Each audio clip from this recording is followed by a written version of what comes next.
En Afrique du Sud, un homme est abattu par balle par la police. L'apprenant a succombé alors qu'il participait à une marche des étudiants que les forces de l'ordre ont été invitées à disperser. La vaccination contre le nouveau coronavirus entre dans sa phase active en Ouganda. La première injection a été faite ce mercredi et c'est la ministre de la Santé qui l'a reçue.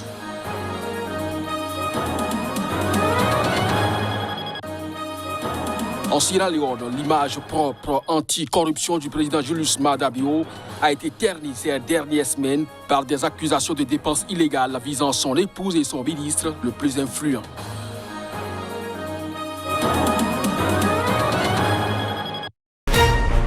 Annonceurs, entrepreneurs, promoteurs et chefs d'entreprise, choisissez dès à présent votre meilleur partenaire média, Idéal Production. Idéal Production est basé à Cotonou au Bénin. Idéal Production, le partenaire exclusif de Sika TV en Afrique. C'est là les grands titres à développer au cours de cette édition. Bonjour à chacun, bonjour à tous et bienvenue. En Afrique du Sud, un homme est abattu par balle par la police. C'était un étudiant. L'apprenant a succombé alors qu'il participait à une marche des étudiants que les forces de l'ordre sont invitées à disperser. Reportage pour plus de précision. Des affrontements ont éclaté lorsque la police a utilisé des balles en caoutchouc pour disperser un groupe d'étudiants qui bloquaient les rues avec des gravats et perturbaient la circulation dans le centre-ville de Johannesburg, aux alentours du campus Wits, a-t-on constaté. Ils protestaient contre le refus de la grande université de Johannesburg d'inscrire des étudiants en retard dans le paiement de leurs frais de scolarité. Les chaînes de télévision locales ont montré en direct les affrontements entre la police et les protestataires. Interrogée, la porte-parole de l'université de Wits a déclaré que la victime n'était pas un étudiant. Selon elle, les manifestants ont bloqué la voie publique. La police essayait de les disperser et le passant a été abattu par des tirs croisés. Des étudiants enragés se sont rassemblés près du corps, certains criant aux policiers de quitter la zone. « Tuez-nous tous », a-t-on entendu crier. Les manifestations ont cours depuis début janvier contre l'exclusion présumée de certains étudiants d'un programme d'aide à la scolarité financé par le gouvernement. Ces manifestants exigent que l'université Wits autorise tous les étudiants ayant des dettes impayées à s'inscrire pour l'année universitaire 2021. De nombreux apprenants ont accumulé des arriérés en raison des difficultés économiques créées notamment par la pandémie du coronavirus. Le président Théodore Obiang Nguema a accusé à nouveau les responsables militaires de négligence, voire de malveillance. Ceci pour avoir stocké les explosifs à l'origine des déflagrations meurtrières si près du quartier d'habitation ce dimanche après midi à Bata, la capitale économique du pays. Les 4 explosions accidentelles qui ont ravagé dimanche dernier un camp militaire et des quartiers alentours à Bata en Guinée équatoriale ont fait 105 morts et 615 blessés selon la télévision d'État. Suite à ce drame, le président Obiang avait annoncé une enquête pour déterminer les responsabilités, révélant que le sinistre avait pour origine un feu d'écobouage mal maîtrisé d'un fermier à proximité, des stocks d'explosifs et de munitions du camp de Nkouan Thomas. Il a à nouveau accusé les responsables militaires de négligence, voire de malveillance, pour avoir stocké les explosifs à l'origine des déflagrations meurtrières, si près du quartier d'habitation à Bata, la capitale économique. C'était vraiment une négligence, une malveillance pour ceux qui connaissent les effets de la dynamite, qui normalement, dans d'autres endroits, est gardée loin de la population et même sous terre. En se basant sur des témoignages et le nombre de corps extraits des décombres à ce stade, l'ONG Human Rights Watch a estimé ce mercredi que les explosions ont fait bien plus de victimes que les 105 morts et 615 blessés annoncés par les autorités de la Guinée équatoriale. L'ONG réclame donc une enquête internationale sur leur origine. Pour sa part, Malabo multiplie les appels à l'aide internationale pour faire face aux dévastations humaines et matérielles de ce drame qui survient, selon le président Obiang, en pleine crise économique alimentée par la pandémie de Covid-19 et la chute des prix des hydrocarbures. Le Parlement zambien a adopté mardi un projet de loi réprimant les abus sur Internet comme le harcèlement en ligne. L'opposition craint que le pouvoir ne s'en serve pour censurer Internet lors des élections d'août prochain. Reportage. Le ministre zambien de l'Intérieur, Stephen Kampiongo, a défendu la nécessité de la nouvelle législation contre les abus sur Internet en expliquant que le harcèlement en ligne était en hausse dans le pays et visait les adultes comme les enfants. Le projet de loi s'est néanmoins heurté à l'hostilité de députés de l'opposition qui craignent une coupure d'Internet avant les élections, même si Internet n'est pas encore accessible sur tout le territoire, notamment dans les zones rurales. Le parti d'opposition United Party for National Development, UNPD, a affirmé que cette loi permettrait aux autorités d'écouter des conversations privées.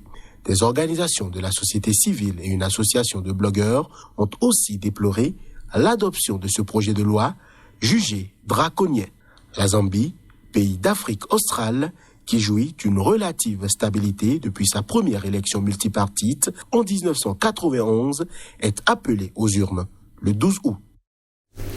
En Sierra Leone, l'image de Monsieur Propre anticorruption du président Julius Maada Bio a été ternie ces dernières semaines par des accusations de dépenses illégales visant son épouse et son ministre le plus influent, s'élevant à plus de 3 millions d'euros. En janvier, un site d'information africaine basé aux États-Unis, Africanist Press, a rapporté que l'épouse du président sierra-léonais, Fatima Bio, avait dépensé l'équivalent de 2,5 millions d'euros pour une campagne de lutte contre les violences sexuelles et le viol. Le scandale est particulièrement embarrassant pour Julius Maada Bio, 56 ans, à l'origine d'une enquête pour corruption visant son prédécesseur, Ernest Bai Koroma, qui a dirigé ce pays d'Afrique de l'Ouest de 2007 à 2018. Quelques semaines plus tard, le même site a affirmé que le super ministre David John Francis, un des personnages les plus puissants du pays, avait engagé des dépenses mal ou non justifiées pour $1 million. Plusieurs anciens responsables de l'administration Koroma ont été arrêtés dans le cadre de la lutte contre la corruption et le gaspillage des fonds publics, engagés par Bio, qui a promis de récupérer des dizaines de millions de dollars volatilisés selon une commission d'enquête. Du côté du pouvoir, le gouvernement a suspendu le ministre du Travail, Alpha Timbo, et 3 autres responsables en raison de soupçons de corruption liés à une donation chinoise de riz. Mais en février, l'Agence de lutte contre la corruption a annoncé l'ouverture d'une enquête sur les services mis à la disposition des premières dames ces dernières années, à savoir l'épouse de l'actuel président et celle de son prédécesseur. Malgré un sol regorgeant de diamants, la Sierra Leone, avec ses 7,5 millions d'habitants, est un des pays les plus pauvres de la planète. L'économie gangrénée par la corruption a été dévastée par une guerre civile entre 1991 et 2002 qui a fait quelques 120 000 morts. L'ancienne colonie britannique était classée 117e sur 180, dont l'indice de perception de la corruption de Transparency International, publié en 2020, en progrès constant depuis sa 130e place en 2017. En Libye, le gouvernement de transition a obtenu ce mercredi la confiance du Parlement. Un vote salué comme historique pour un cabinet né d'un processus parrainé par l'ONU dont l'objectif est de mener le pays jusqu'à l'organisation des élections générales en décembre prochain. Après 2 jours d'intenses débats, le Parlement élu a approuvé l'équipe d'Abdelhamid Deba par 121 voix sur les 132 députés présents, selon des images retransmises en direct à la télévision. Je vous remercie pour votre confiance, a réagi ce milliardaire de 61 ans, désigné Premier ministre le 5 février. Selon la presse locale, le nouveau gouvernement prêtera serment lundi à Benghazi, à l'est, deuxième ville de Libye et berceau de la révolte contre le régime de Muammar Kadhafi en 2011. Les députés étaient réunis depuis lundi dans la ville de Sirte, à mi-chemin entre les régions rivales de l'Est et de l'Ouest. Ils ont longuement débattu de la composition du gouvernement de Deiba, de la répartition géographique des postes et de sa feuille de route. L'ONU avait lundi une session historique et une étape cruciale pour l'unification du pays, alors que le Parlement élu, profondément divisé, s'était très rarement réuni ces dernières années. Ce sera le gouvernement de tous les Libyens, a promis mercredi le Premier ministre, visiblement ému dans un bref discours après le vote. La Libye est une et unie, a-t-il clamé. Le Premier ministre a présenté un gouvernement représentatif de tous les Libyens, composé de 2 vice-premiers ministres, 26 ministres et 6 ministres d'État. Deiba devra désormais unifier les institutions libyennes et mener la transition jusqu'aux élections du 24 décembre, selon le processus politique lancé sous l'égide de l'ONU. La vaccination contre le nouveau coronavirus entre dans sa phase active en Ouganda. La première injection a été faite ce mercredi et c'est la ministre de la Santé qui l'a reçue. Reportage.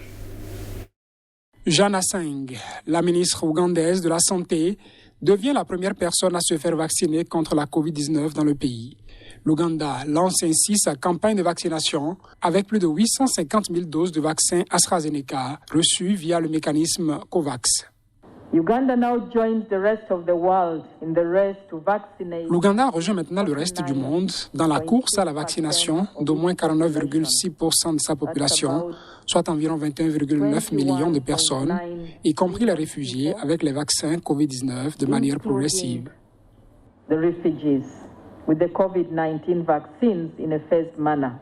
Une campagne qui est lancée, mais qui pourrait être confrontée à la réticence des populations. Tout d'abord, en tant que médecin, je voudrais dire que les vaccins sont sans risque, qu'ils sont efficaces et qu'ils sont gratuits dans notre pays. En ce qui me concerne, j'ai eu l'occasion de vivre l'expérience de la COVID en voyant mes collègues tomber malades et certains d'entre eux ne pas s'en sortir. Je pense donc que c'est une très bonne chose pour moi de me rétablir et de ne pas être infecté par la COVID. Je sais donc me protéger contre la COVID en me faisant vacciner. Depuis l'apparition du virus dans le pays, plus de 40 000 cas ont été enregistrés avec plus de 300 décès. Ce sera donc tout pour cette édition. Merci de nous avoir suivis. Bonne journée en compagnie des programmes de SICA. À très bientôt.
Restez informés à chaque instant sur SICA.